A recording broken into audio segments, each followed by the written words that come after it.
Well, welcome back, everybody, to Community Focus here on Channel 6 TV. Kenny Fogle here with you. Glad you could be with us tonight. Like I said, we try to entertain and inform a little bit. And one of the things we like to inform about is services that we provide here in Nelson County. And one of the services we provide that's in Nelson County that you may or may not use, and if you do, you hope it's there. That's the Nelson County EMS. And we got the director of the Nelson County EMS here with us today, Mr. Joe Pruitt. Joe, first of all, welcome to the show. Well, thank you for having me. And Joe, you've been doing this more than a day or two now, haven't you? I started my career in EMS in 1976, October 1976. Back then, we could actually drive the ambulance for 6 months before we were trained. So I started with the Ellis's there at Bardstown Ambulance Service and got into EMT training class in 1977 in February, March, and completed the training and been there ever since doing some sort of EMS job. Well, it takes a special person to want to get into this kind of field. What made you ever decide you wanted to be in this particular field? Is it a lure to the medical, the emergency part? What was it? Well, I guess, back then I started out actually with Bardstown Nelson County Volunteer Fire Department in 73, and I had a real desire of public service in that route. And at that time, the funeral homes, we were just starting the federal mandate to start trained official ambulances and take that over from the funeral services that were providing it at the time. And my mother was in the medical field, nurse at Flagey Hospital, and it just kind of seemed to evolve. I started chasing ambulances a little bit.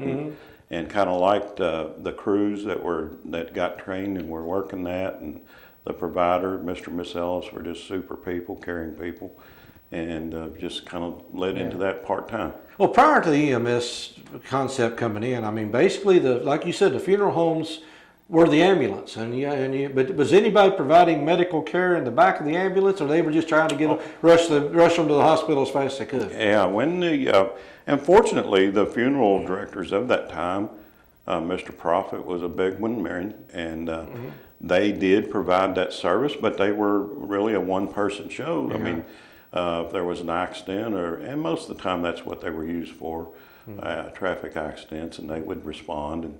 And the police then, the state troopers, were trained in some first aid. And I can always remember rolling up on, I think Don Fletcher was a state trooper at the time, and he had his little kit out, and the gauze felt like sandpaper. Now, surely you're not going to put this sandpaper on a wound. Well, that's what we're given, So it's evolved a lot from then, and still evolving. Well, you mentioned it was first aid back then. Yes. Now, what you're trained in like now is a whole lot more detailed than first aid. What kind of training you have to go to be an EMS or EMT?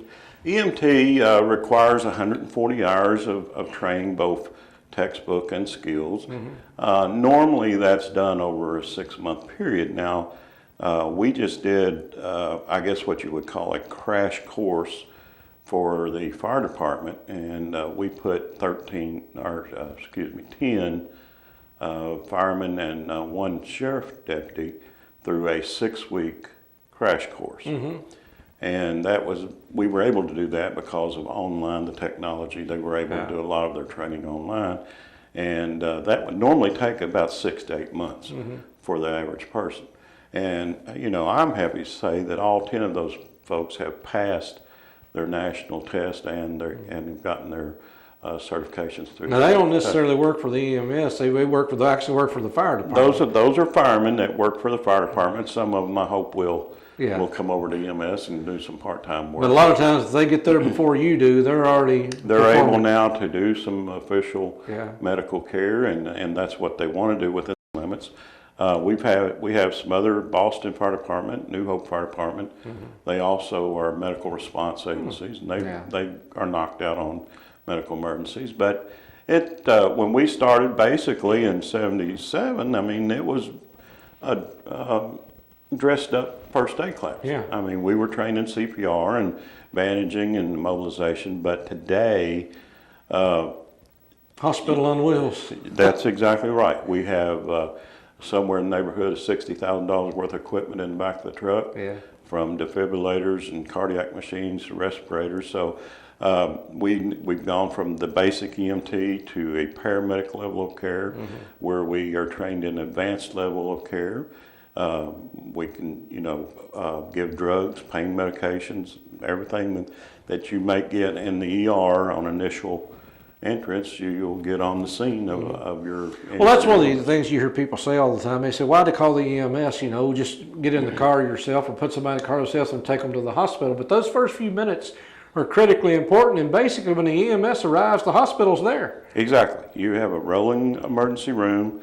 You have trained personnel that in some cases can do more than what you can initially get when you first arrive at the hospital, because we have a standing protocol that allows our paramedics to do procedures and treatments that may take a doctor in the ER setting to order that treatment. And you're going to see emergencies. I'm sure you could probably tell stories that would curl most people's hairs or something. But a lot of times, and I guess to me that would be the hardest part of the job, because you never know what you're going to roll up on or you're going to be called to. So when you get that phone call. Yes, and you mentioned earlier it takes a certain type of individual, and that is so true. A lot of folks, they see the ambulance or they see the folks in their uniform, they see them on the street doing their job. I would like to do that, and we have had some that come along and get a significantly bad call right out of the first day. Yeah. And they're done. I mean, it's more than what they bargained for. And then we have some that, they're just, oh yeah, that's what it's about. That's exactly why I'm here. So do you have to remove your emotions from it sometime, obviously, because I know it's got to be emotional. Very difficult. You need to remove the emotions some, but you need to stay connected. Yeah. And there's a balancing act that you have to do there. And fortunately, we have a lot of good folks in our department here that share their experiences with each other and have supportive families. But it gets to be a burden sometimes. Yeah. And I guess PTSD actually applies to that as much as it does people coming back from a war zone. Sure does. Because in many ways it is a war zone every single day when you go out. And when we respond to something, we don't know who that person is. Yeah. And in many cases, in my own experiences, at the time, I may not recognize Kenny Fogle in that wreck, but when I get to the hospital, then it starts sinking in. Yeah. And that's when, the adrenaline rush slows down.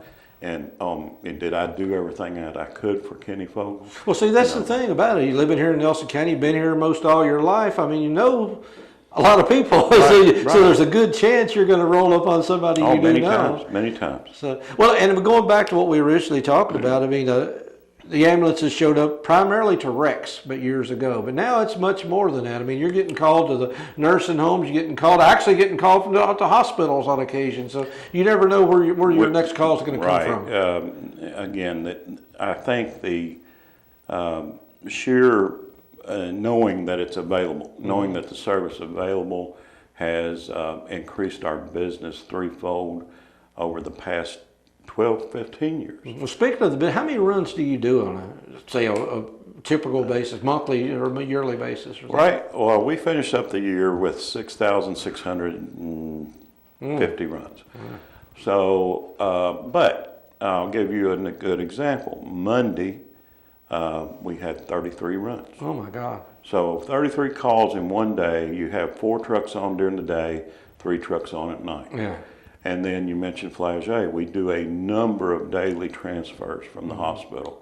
Probably in the neighborhood of 35-40% of our call volume right now is in transfers. And when you have 4 ambulances on in a 12-hour day and you're doing 6 to 8 transfers that take 2.5-3 hours, the math is not there. I mean, and so we have to keep a truck available in the county by mandate for emergency runs. So and the county's pretty large too. You got Chaplin to Howardstown. I mean, right, it's pretty large. And that is a challenge in itself for us. And for that reason, we have 3 stations. We have one in New Haven, one in Bloomfield, and main station Bardstown.